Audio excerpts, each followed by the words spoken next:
Hello प्यारे बच्चों, स्वागत है आप सभी का आपके अपने प्यारे से यूट्यूब चैनल स्पाइस स्टडी पर। जैसा कि आप थंबनेल में देख चुके हैं, आज मैं किस टॉपिक पे और कितने मोस्ट इम्पोर्टेंट क्वेश्चन को कराने वाला हूँ। जी हाँ, क्लास 10th के जो गणित के बच्चे हैं उन सब का सॉल्यूशन मैं लेकर आया हूँ। तो 2024 के बोर्ड के एग्ज़ाम की तैयारी कर रहे हैं, तो इसमें मेरा केवल पर्पस वही रहेगा कि सभी मोस्ट इम्पोर्टेंट क्वेश्चन को कराया जाए जो एग्ज़ाम में 2024 में आपको देखने को मिलेंगे। और बोर्ड पेपर में 100% आएगा, ये बात ध्यान रखना। जो 27 फरवरी को पेपर होना है, तो उम्मीद है अच्छे से सबको समझ में आ रहा होगा। तो क्वेश्चन की एक एक शुरुआत करेंगे, एक एक क्वेश्चन को बड़े गहराई से समझेंगे ताकि एग्ज़ाम बहुत अच्छे से निकल जाए। क्योंकि अगर आप इसी तरीके से देखते रहोगे तो कुछ नहीं होना। कहते हैं भाग्य के भरोसे रहोगे तो उम्र निकल जाएगी, मेहनत करोगे तो ज़िंदगी संवर जाएगी। तो हमें ज़िंदगी संवारनी है, हमें इस क्वेश्चनों को करने हैं। देखिए, पेपर में मोस्ट इंपॉर्टेंट क्वेश्चन है ये।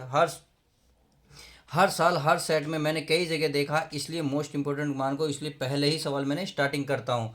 तो यहाँ आपको क्या दिखा हुआ है, यहाँ दिखा है 2 अंकों से बनी किसी संख्या के अंकों का योग कितना है। प्यारे बच्चों, ये है आपका 9 है। यदि संख्या के अंक उलट दिए जाएं तो बनने वाली संख्या मूल संख्या से 27 अधिक होगी, तो संख्या ज्ञात करें। तो चलिए प्यारे बच्चों, संख्या ज्ञात कर लेते हैं। तो संख्या ज्ञात करने के लिए हमें क्या मानना पड़ेगा, कह रहा 2 अंकों से बनी संख्या, यानी कि कोई 2 अंक हैं तो अंक हमेशा 2 होंगे, तो इकाई और दहाई। समझ में आ गई। तो चलिए लिख लेते हैं। पहले मैं यहाँ लिख लेता हूँ माना। क्या लिखता हूँ? माना। माना दहाई।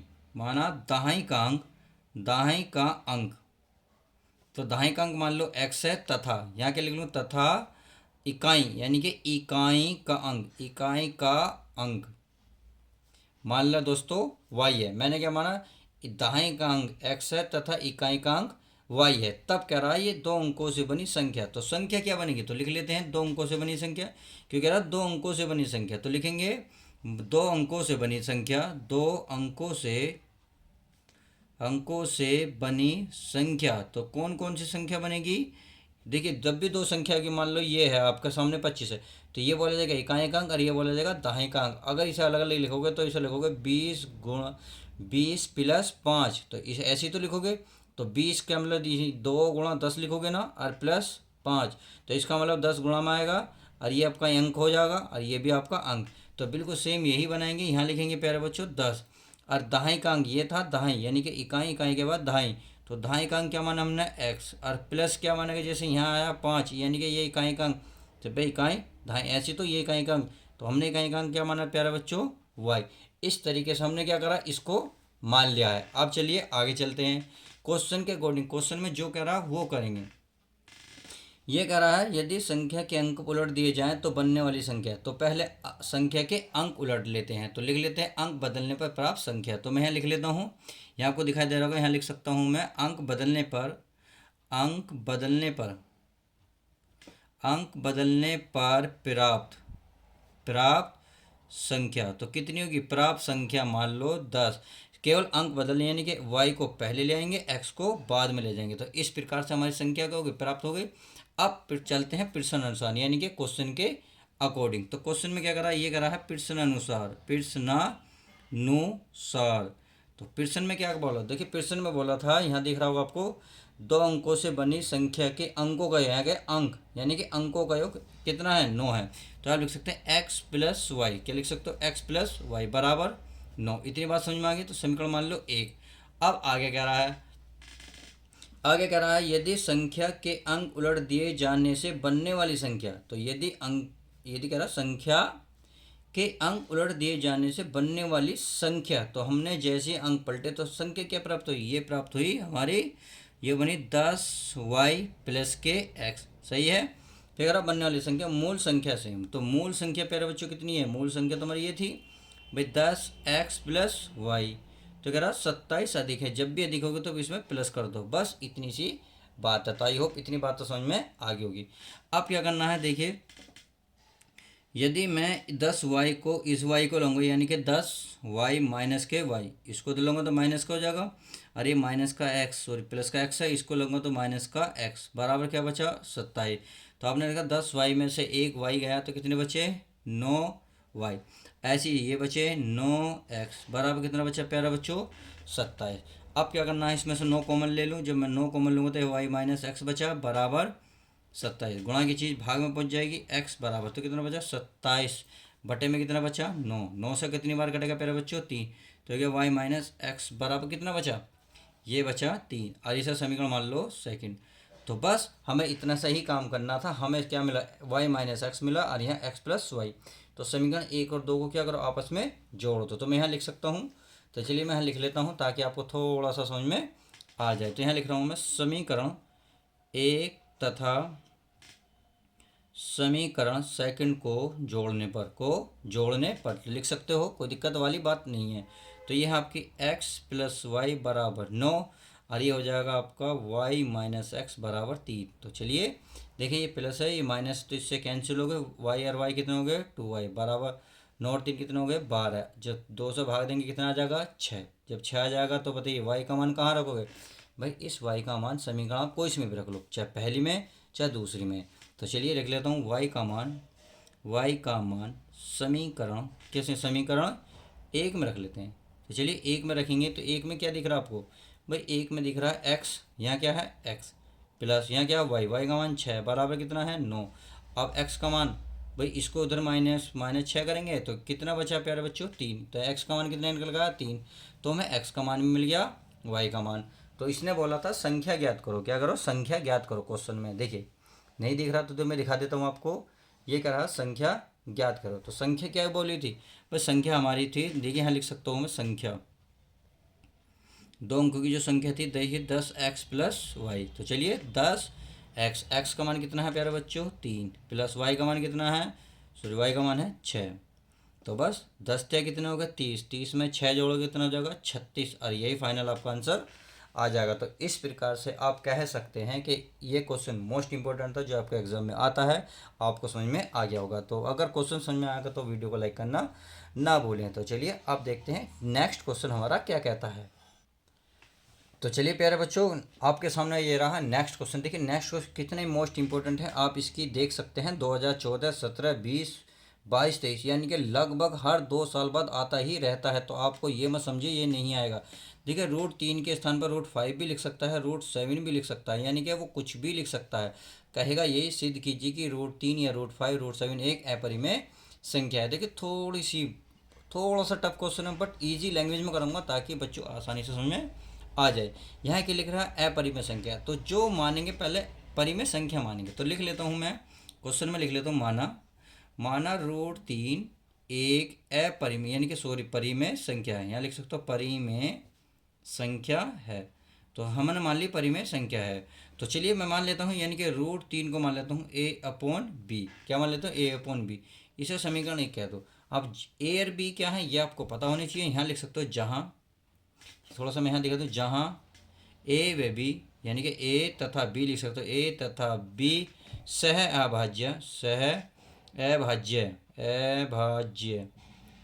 अभाज्य संख्या है। सही है, सह अभाज्य संख्या है। इसे कोष्टक में बंद कर दो, ये आपको लिखना पड़ेगा।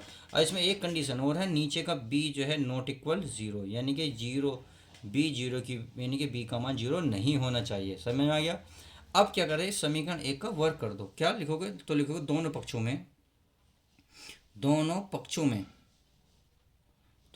में वर्ग करने पर। तो चलिए वर्ग करने पर, अरे क्या है समीकरण 1, तो यहाँ लिख सकते हो समीकरण 1 में दोनों पक्षों में वर्ग करने पर। जब वर्ग करेंगे तो इसका तो वर्ग घट जाएगा 3 आ जाएगा, इस पर वर्ग चढ़ जाएगा a² / b² चढ़ गया। अब यदि मैं यहाँ से b² की वैल्यू निकालूँ तो b उधर पहुँचेगा 3 आ जाएगा नीचे। तो आप ये कह सकते हैं कि a² बराबर बनेगा ये बनेगा b। क्या बनेगा b, क्योंकि b इधर पहुँचेगा √3 तो a के नीचे आएगा a²/3। अब इसका क्या मतलब हुआ दोस्तों, इसका मतलब तो आप ये कह सकते हैं भी कोई संख्या है ऊपर वो 3 से भाग है। मान लो ऊपर 6 है नीचे 3 है, तो इसका मतलब ये 3 से भाग है। ऊपर मान लो 8 भी है तो 3 से भागी तो हो रही है, इसका मतलब तो ये 3 भाग दे रही है 8 को। तो आप यहाँ लिख देंगे चूंकि जो 3 है किसको भाग दे रहा है a², तो ये a² का विभाजित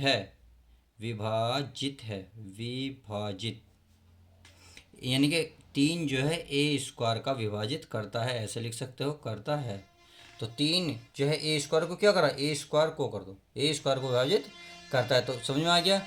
अगर ए स्क्वायर ना होता, वर्ग भी ना होता तो भी विभाजित करता, तो आप ये भी लिख सकते हैं। इसलिए 3 ए को विभाजित करता है, को भी विभाजित करता है। इतनी बात आई होप समझ में आ गई होगी। तो चलिए, इतनी बात आप समझ में आ गई तो यहाँ कुछ मान लेते हैं, लिख सकते हैं। यानी कि इसको फिर ये लिख सकते हैं, अगर मैं कुछ लिख लूँ, मान लो यहाँ कुछ वैल्यू मान लूँ, कुछ भी मान लो, यदि मैं तब लिख सकते हो, तब a बराबर 3m, क्या लिख सकते हो, 3m और लिख सकते हो। तो चलिए यहाँ लिख सकते हो। ये आपको थोड़ी सी इसकी हिंदी लिखनी पड़ेगी, क्योंकि ये और m क्या है, जहाँ, ये जरूर लिखेंगे, m क्या है, जहाँ m पूर्णांक है, क्या है, पूर्णांक है। तो आप लिख सकते हो जहाँ m कोई पूर्णांक है, इस प्रकार से लिखें, m पूर्णांक है। तो चलिए हमने ये लिख दिया है। अब ये पूर्णांक है तो इसका मतलब यहाँ a के स्थान पर क्या लिखोगे, 3m लिखोगे। तो ये है आपका b स्क्वायर बराबर कितना है, ये आपका 3m, यानी कि केवल a के स्थान पर 3m और वर्ग है, तो देखिए वर्ग है, बटे में क्या है 3। तो देखिए b स्क्वायर बराबर, ये क्या होगा, 3 का क्या हो जाएगा 9, ये हो जाएगा m स्क्वायर बटे 3, 3 से काटो कितनी बार कटेगा 3। तो b स्क्वायर बराबर कितना है 3m स्क्वायर। तो इसका मतलब तो ये भी वही हुआ भाई, ये भी वही हुआ। अगर m की वैल्यू निकालें तो चलिए मैं नेक्स्ट पेज देख लेता हूँ, ये पेज भर गया। तो इस प्रकार से हमारा लिखा हुआ है। अब क्या करना है, यदि m की वैल्यू निकालूँ तो ये गुणा की चीज़ कहाँ पहुँचेगी, भाग में, अर्थात आप कह सकते हैं m स्क्वायर बी स्क्वायर बटे 3। तो ये भी वही बात आ गई भाई, 3 बी स्क्वायर को क्या करता, विभाजित करता। तो आप ये लिख सकते हैं, चूँकि 3 बी स्क्वायर को विभाजित करता है, इसीलिए 3 क्या बी को भी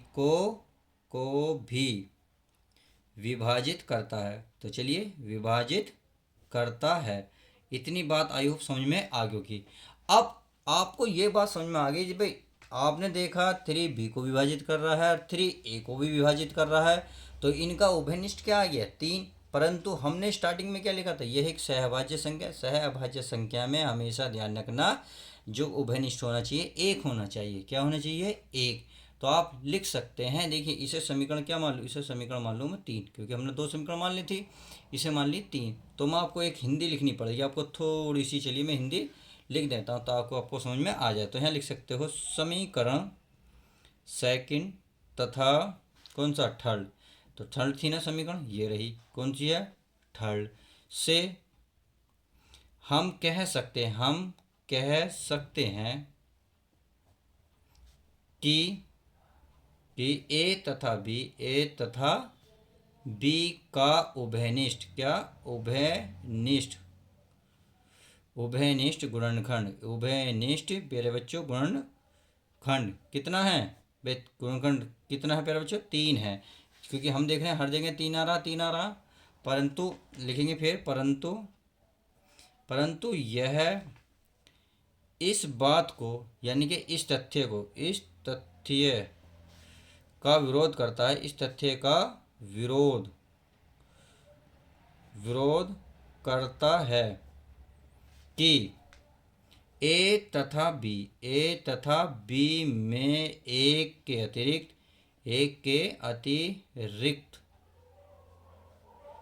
अतिरिक्त कोई उभयनिष्ठ गुणनखंड नहीं है। तो बस आपको हिंदी लिखनी है, तो बस लिख दोगे अतः, चाहे आप तो नेक्स्ट लाइन में लिख सकते हो, अतः यह परिकल्पना गलत है, परिकल्पना गलत है। तो बस यही लिख सकते हो। अतः जो आपने क्या माना, अब माना था √3, क्या माना था √3, तो लिख सकते हो √3, अतः लिख सकते हो नेक्स्ट लाइन से, अतः √3 एक क्या सिद्ध हो गई, अपरिमेय संख्या है। बस प्यारे बच्चों, यही आपका फाइनल आंसर हो जाएगा। तो इस तरीके से क्वेश्चन जो है बहुत लॉन्ग आता है, और देखिए बहुत इजी लैंग्वेज में लिखना होता है, क्योंकि मैंने आपको बहुत कोशिश की है आसान लैंग्वेज में समझाने की। तो चलिए आप प्यारे बच्चों नेक्स्ट क्वेश्चन देख लेते हैं हमारा क्या कहता है। तो चलिए प्यारे बच्चों, क्वेश्चन आपके सामने तीसरा ये रहा। तीसरा क्वेश्चन मोस्ट इंपॉर्टेंट है बहुत। कहते हैं थकान ना, थकान होनी चाहिए ना ही हार होनी चाहिए, जीत के लिए निकले हो बस तो बस जीत होनी चाहिए। इतनी शिद्दत से आपको परिश्रम करना है कि कहते हैं भी हार भी शर्म से हार जाए। बात समझ में आती है, बहुत अच्छी बात है। तो चलिए कर दिखाओ कुछ ऐसा कि दुनिया करना चाहे तुम्हारे जैसा। आपको इस क्वेश्चन को इस तरीके से करना है कि अब आपके बच्चे आपको नकल करने लग जाए, यानी कि आपके साथ के जितने भी बच्चे हैं वो इस क्वेश्चन की नकल करने लग जाएं। आपको इतने अच्छे से क्वेश्चन को कवर करना है। तो चलिए क्वेश्चन की शुरुआत करते हैं, देखते हैं क्वेश्चन को गहराई से पढ़ते हैं। देखिए क्वेश्चन को एक साथ पढ़ोगे तो दिक्कत आएगी। क्वेश्चन को छोटे छोटे पार्टों में पढ़ो, आपको समझ में शुरू आ जाएगा। पहले आप इतना सा पढ़ें, फिर आपको थोड़ा सा आगे यहाँ पढ़ना, फिर आगे से थोड़ा सा यहाँ जाना है, फिर इसमें फिर देखेंगे इसमें क्या क्या इसने पूछा है। तो क्वेश्चन को गहराई समझ में आ गई। तो चलिए क्वेश्चन को बड़े ध्यान से पढ़ते हैं। इसमें बोला है भूमि के एक बिंदु P से, यानी कि भूमि का कोई बिंदु है P से 10 मीटर ऊंचे भवन के शिखर का उन्नयन कोण 30 डिग्री है। सही है। देखिए मैं एक चित्र बनाता जा रहा हूँ ताकि आपको अच्छे से क्वेश्चन समझ में आ जाए। भाई भूमि का कोई बिंदु है, मान लेते हैं भूमि का कोई बिंदु P है। सही है। अब ये कह रहा है 10 मीटर ऊंचे भवन के शिखर का उन्नयन कोण 30 है। भाई कोण तो हमेशा या तो ऐसे बनेगा ऐसे बनेगा, सीधा तो कोण बनने का नहीं, यानी कि इससे कुछ दूरी पर एक क्या है भवन है। तो चलिए मैं इसको भवन मान लेता हूँ। ये रहा आपका भवन, क्या रहा भवन। तो चलिए मैं इस पॉइंट को यहाँ मान लेता हूँ। सही है। अब ये कह रहा है ये कोण जो है 30 डिग्री का बना रहा इस तरीके से। तो ये तो सीधा बनेगा, समझिए। तो ये बन गया 30। सही है। और भवन है 10 मीटर ऊंचा, क्या है 10 मीटर ऊंचा। और ये कह रहा भूमि के एक बिंदु P से, तो यहाँ भूमि का बिंदु हो गया P। तो ये मान लेता हूँ A और ये मान लेता हूँ मैं P। सही है। आगे बढ़ते हैं। आगे कह रहा भवन के शिखर पे एक ध्वज को लहराया गया है, यानी कि इसके ऊपर एक कोई ध्वज लगा हुआ है। ध्वज यानी कि कोई झंडा। देखिए इस तरीके से मान लो ये झंडा है ऊपर। सही है। अब इसमें क्या है एक ध्वज लगा है, यानी कि कोई झंडा लगा हुआ है, तो आप लगा सकते हैं इस तरीके से। चाहिए आ गया। आगे करा भवन के शिखर पर, तो भवन का शिखर ऊपर हो गया, पर एक ध्वज का लहरा गया और P से ध्वज के शिखर का उन्नयन को 45, यानी कि इसी P से जो ध्वज है ऊपर का पॉइंट यानी कि शिखर का उन्नयन कोण कितना है 45। तो चलिए 45 बना लेता हूँ इस तरीके से।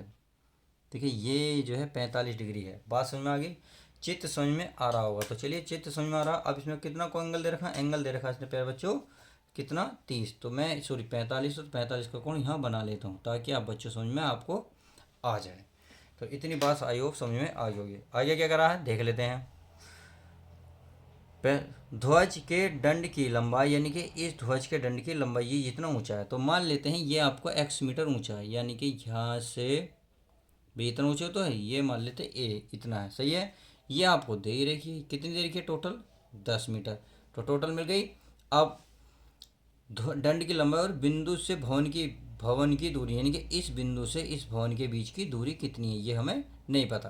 तो आई होप इतनी बात तो क्वेश्चन समझ आएगा। तो चलिए मैं यहाँ क्या लिख लेता हूँ, यहाँ डी लिख लेता हूँ। क्या लिख लेता हूँ डी। तो चित्र बहुत अच्छे समझ में आया। देखिए चित्र की ही कीमत है इस क्वेश्चन में। अब करते जाते हैं। अब आपने जो जो करा है वो लिख लेते हैं। तो लिख लेते हैं माना ए बी भवन, क्या है माना एक ए बी भवन है जिसकी ऊंचाई 10 मीटर है। तो आप यहाँ लिखेंगे हल, क्या लिखेंगे हल। तो यहाँ हल लिखेंगे तो लिखेंगे माना एक भवन, माना ए बी, या लिख सकते माना ए बी एक भवन है, एक भवन है जिसकी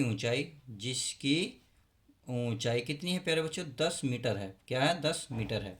बात समझ में आ गई। तथा अब बी डी क्या है ध्वज, क्या है यानी कि बी डी क्या है इस शिखर पर लगा ध्वज है। तो लिख सकते हैं तथा, यहाँ लिख सकता था बी डी इस पर किस पर भवन पे, यानी कि भवन के शिखर पर, ऐसे भी लिख सकते हो पर लगा ध्वज है। सही है। और इसमें और क्या क्या दिया, देखिए इसमें एक बिंदु P दिया, तो लिख लेते हैं तथा P दिया गया है, दिया है या दिया हुआ है, ऐसे लिख सकते, दिया हुआ बिंदु है ऐसे भी लिख सकते हो क्योंकि बिंदु तो नाम दे रखा। तथा P दिया हुआ बिंदु है। तो हिंदी तो हमने पूरी तरीके से कवर कर ली। अब इसमें चित्र में देखिए दो चीज़ आपको नज़र आ रही है, दो त्रिभुज नज़र आ रहे हैं। अगर मैं ऊपर वाले को कवर कर दूं, देखिए ध्यान से देखना, अगर मैं इसे ढक दूं तो आपको ये चीज़, ये त्रिभुज नज़र आ रहा। देखिए इसे देखिए भाई, ये आपको नज़र आ रहा है इस तरीके से, ये त्रिभुज। तो इसके जहाँ कोण होता, और ये देखिए ये वाली जो लाइन है ये इस एंगल को टच कर रही है, यानी कि ये वाली देखिए ये एंगल। तो इसका मतलब इस वाले ये इसमें कितने का काम करेगा, 30 का। अगर बड़े के लेंगे तो बड़ा यहाँ तक है, तो बड़ा है वहाँ तक। तो समझ में आ गया, छोटा कहाँ पे करेगा, बड़ा कहाँ पे करेगा। तो एक कोण तो बनना है हमारा 30 डिग्री का, एक 45 डिग्री का। तो कौन कौन से कोण बनने हैं लिख लेते हैं। कोण है आपका ए पी बी, लिख सकता हूँ। कोण ए पी बी कितना है 30 डिग्री, तथा अगला कोण कितना है ए पी डी। कोण ए पी और डी बराबर कितना है प्यारे बच्चों 45 डिग्री। इतनी बात आई होप समझ में आ गई होगी। अब चलते हैं कोण पे से, यानी कि समकोण। अब इस वाले की बात करते हैं। समकोण का मतलब ये 90 का एंगल बना रहा है इस तरीके से। तो ये वाला कोण की बात करते हैं। तो देखिए ये इसके सामने क्या हुआ, लंब। क्या हुआ, लंब। और ये नीचे क्या होता है, आधार, क्योंकि इसके सामने तो कोण होता है। जहाँ कहाँ कोण बना हुआ हो उसके सामने ध्यान देने वाला लंब होता है, या नीचे आधार, क्योंकि इसके सामने हमेशा कण पाया जाएगा। तो चलिए अब इसको हम आगे लिख लेते हैं। चलिए मैं थोड़ा सा यहीं लिख लेता हूँ ताकि आपको समझ में आ जाए। तो मैं यहीं लिख लेता हूँ समकोण। क्या, समकोण। कौन सा कोण, यानी कि त्रिभुज कौन सा, ए पी डी, यानी कि A P B. A P B कौन सा कोण है, ए पी बी में। तो लिख सकते हो साने लंब, ये आधार, लंब बटे आधार क्या होता है, टेन थीटा। तो मैं लिख सकता हूँ यहाँ प्यारे बच्चों टेन, क्या लिख सकता हूँ, टेन 30। टेन 30 बराबर लंब आपके सामने है ए बी, क्या है ए बी, बटे आधार, आधार हमारा ए और पी, यानी कि पी ए लिख सकते हो। अब इसकी टेन 30 की वैल्यू रखनी है, बस सीधा सीधा आपका आंसर आ जाएगा। तो चलिए टेन 30 का वैल्यू लिखे वन। टेन 30 का मान होता है 1/√3 बराबर ए बी बटे ए पी होता ही है। अब यहाँ से अगर मैं पी ए का मान निकालूँ तो पी ए की मान गुणा इसमें को एक में होगी तो ये आएगा पी ए। अगर मैं इसकी इसमें गुणा करूँगा तो ये आएगा ए बी गुणा √3। अब ए बी का मान कितना था, ए बी क्या था, भवन, और भवन की ऊंचाई दे रखी थी प्यारे बच्चों 10 सेंटीमीटर। तो पी ए बराबर है 10√3। ये आपका आ जाएगा बिंदु से दूरी। तो अतः लिख सकते हो, आप चाहो तो लिख सकते हो, अतः बिंदु पी से भवन, क्या, भवन की दूरी कितनी आई, ये आई 10√3 मीटर। तो इस तरीके से एक क्वेश्चन तो आपका हल हुआ, क्योंकि उसने एक चीज़ पूछी थी भवन से दूरी, तथा एक चीज़ और क्वेश्चन में पूछी थी दंड की लंबाई। तो चलिए दंड की लंबाई भी निकाल लेते हैं। तो यहाँ लिख लेते हैं पुनः। आप चाहो तो यहाँ लिख सकते हो, या यहीं लिख, जहाँ से चाहो वहाँ कर लो। चलिए मैं यहाँ कर लेता हूँ पुनः समकोण। क्या, समकोण। तो प्यारे बच्चों समकोण क्या हुआ, समकोण त्रिभुज कौन सा चित्र था, यानी कि पूरा वाला। तो पूरा कौन सा था, ए पी डी में कितना आएगा, टेन 45 बराबर पूरी भुजा कितनी थी, पूरी ए और डी बटे, और नीचे का आधार क्या, आधार तो एक ही था, यानी कि पी ए। अब टेन 45 का मान कितना है, वन। कितना होता है प्यारे बच्चों, वन। और ए डी का मान था भाई, भवन भवन 10 था, और ऊपर हमने भाई अगर ए डी की बात करें, ए डी कुछ दो चीज़ों से मिलकर बना था, A B plus B D. नहीं समझ में आता तो चलिए पहले चित्र देख लेते हैं। तो देखिए चित्र को देखो, मैंने लिखा था आपको ए डी, तो ए और डी। तो ए डी कहाँ कहाँ से गया, पहले ए से गए हम बी, बी से पहुँचेंगे डी। तो इसका मतलब A D plus B D. तो ए डी कितना हुआ 10, और प्लस में क्या आएगा एक्स। तो ये पूरी ऊंचाई हो जाएगी। हमने पूरी क्यों ली, क्योंकि कोण लिया 45, और 45 मैंने बताया किस भुजा को छू रहा, देखिए इस वाली को, यानी कि ऊपर वाली को, दो रही, और ये भुजा छुरी नीचे वाली थी ये रही। तो ये भुजा इस तरीके से तो बनी। तो इस तरीके से क्वेश्चन तो क्लियर। तो चलिए अब वहाँ कर लेते हैं पूरा। तो चलिए पहले बच्चों समझ में आया, ए बी और डी, बी डी कहाँ से है, बटे पी ए। और पी ए का मान अभी निकाला था हमने, क्या निकाला था, पी ए का मान है 10√3। अब इस 10 वर्गमूल को इधर लेकर जाओगे तो इधर भाग में भाग कीजिए, एक में गुणा कर देगा, तो यही आएगा आपका 10√3 बराबर ए बी का मान कितना था 10, यानी कि भवन की ऊंचाई 10, और बी डी कितना माना था हमने एक्स, क्या माना था एक्स, यानी कि बी डी हो गया एक्स। अब इस 10 को मैं इधर लाऊंगा तो क्या हो जाएगा, प्लस में आएगा माइनस में, प्यारे बच्चों माइनस में आएगा, क्योंकि इधर प्लस है। जैसे ही इधर लाऊंगा तो माइनस में 10 हो जाएगा, बराबर क्या बचा एक्स। आप ऐसे भी कर सकते हो, एक्स बराबर 10√3 - 1। अब क्या करो, आप इसमें से क्या करूँ, 10 कॉमन लूँगा। जब मैं 10 कॉमन लूँगा तो प्यारे बच्चों बताओ क्या बचा। बस 10 कॉमन लूँगा तो √3 बचा, माइनस का 1 बचा, क्योंकि यहाँ तो 10 बाहर गया तो माइनस का 1। तो एक्स का एक्स क्या था, हमने दंड की ऊंचाई मानी थी, जो ध्वज था उसके दंड की ऊंचाई मानी थी, तो उसने यही बोझा था दंड की ऊंचाई कितनी है, यानी कि जो ध्वज लग रहा था ध्वज के दंड की ऊंचाई, तो यही आएगा। तो बस लास्ट में लिख देना, अतः ध्वज के दंड क्या था, दंड की लंबाई या ऊंचाई, कुछ भी लिख सकते हो। चलिए लंबाई लिख लेता हूँ, कभी बच्चों कन्फ्यूजन हो जाओ। तो लंबाई बराबर कितनी है, ये आई आपकी 10 अंडर रूट -1 अपॉन, यानी कि 10 ब्रैकेट में √3 - 1, और किस में आएगी, मीटर में। और फाइनल इस तरीके से पूरा क्वेश्चन हो गया। तो उम्मीद है क्वेश्चन बहुत अच्छा समझ में अच्छी तरीके से आया होगा। तो चलिए मिलते हैं किसी और नेक्स्ट वीडियो के साथ। जब तक के लिए दोस्तों goodbye, take care, love you guys. यदि वीडियो पसंद है तो लाइक करना ना भूलें, और चैनल पर नए हो तो प्लीज़ चैनल को सब्सक्राइब करें।